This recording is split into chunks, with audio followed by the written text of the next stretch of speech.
Hi everyone, I'm Dr. Ashley Smith. I'm an assistant professor at the University of Florida in our Soil and Water and Ecosystem Sciences Department, located at the Tropical Research and Education Center in Homestead. I'm a coastal biogeochemist, so I study nutrients like nitrogen, carbon, and phosphorus, and how they move between sediments, water, and air. I'm particularly interested in how human activities impact these exchanges.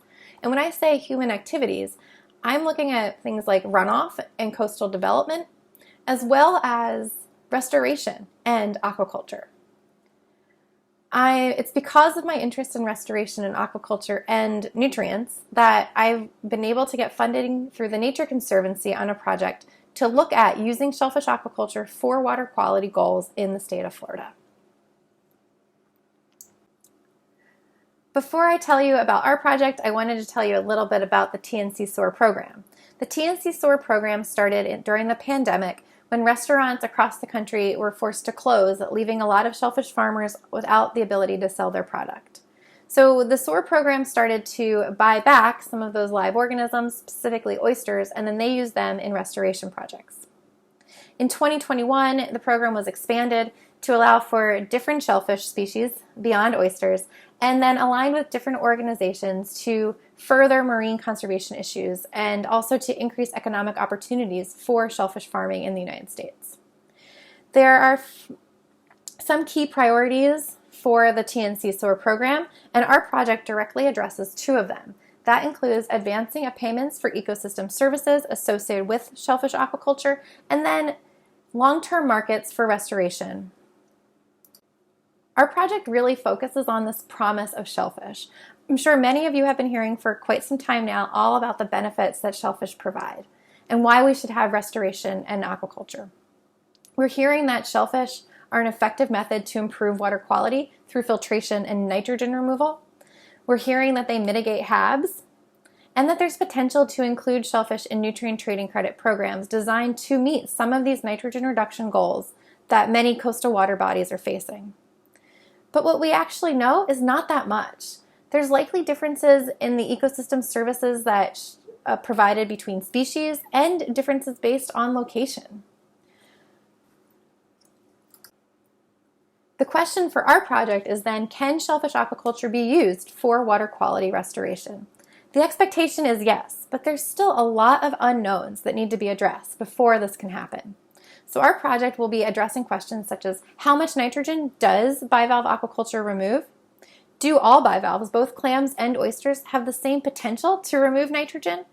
And then what is the feasibility of including nitrogen removal from shellfish aquaculture into water quality goals around the state?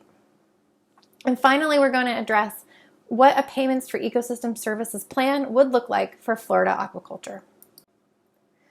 We came up with our project because we are interested in restoration aquaculture, green markets, and offset markets.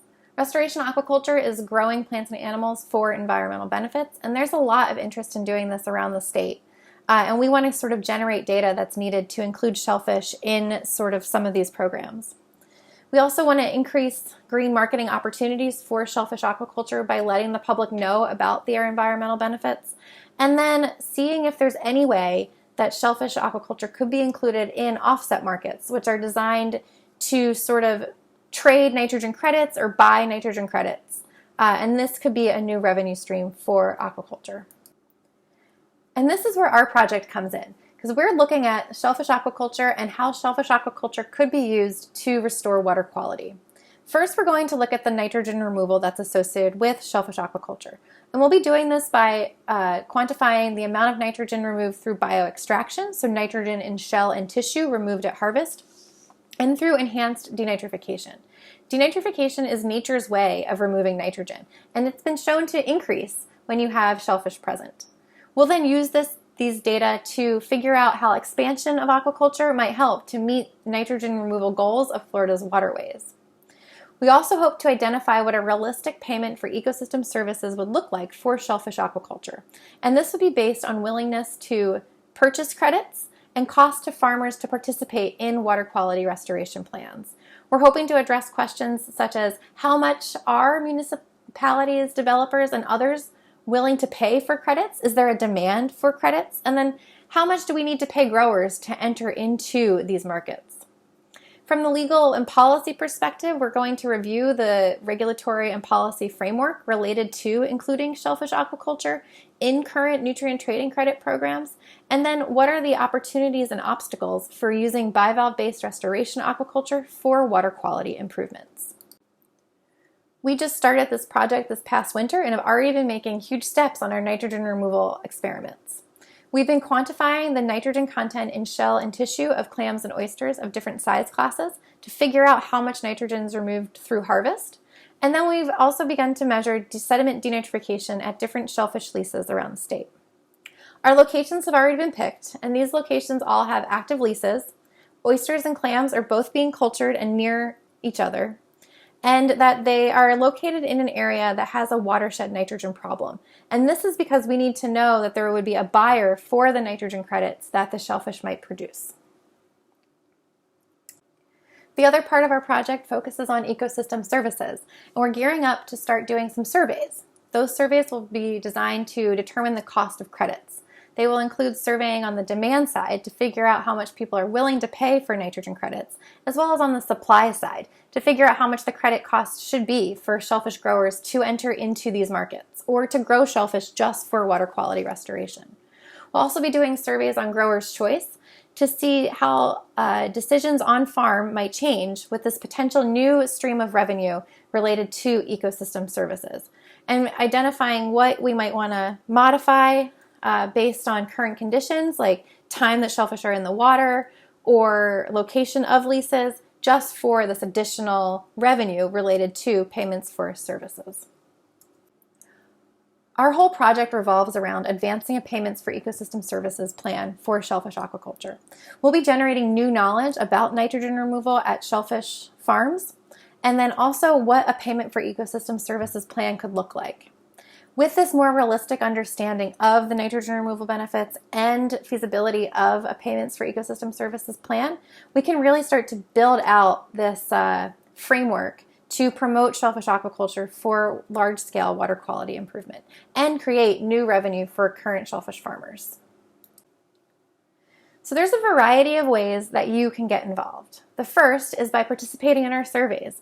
We'll be surveying shellfish farmers around the state to identify different scenarios, so those grower choice experiments, and also identify the cost of the nitrogen removal credits and what those payments for services would have to be. We're also hoping to build out this community of practice. So we'll be having a workshop in October that will include many of farmers, local governments, and regulatory agencies to develop this knowledge base of restoration aquaculture and what a payments for services plan would look like and where shellfish fits into that. So stay tuned. Many of you will probably get invited to that workshop. And if not, we'll be producing a summary report that we will share broadly. We'll also be having online seminars throughout our project just to keep everybody up to date, and I hope that you will participate in some of those. I hope I've been able to give you a good brief overview of our new project focused on shellfish aquaculture and the environment. I really do think that shellfish aquaculture and the environment is a win-win, especially when it comes to water quality goals, and I'm looking forward to getting data from Florida to help advance a payments for ecosystem services plan for Florida shellfish aquaculture.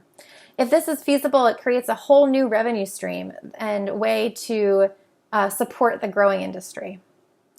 I'm sorry I can't be there with you today, but I'm happy to take any questions you might have over email, or you can call my phone. I've left this information here for you now.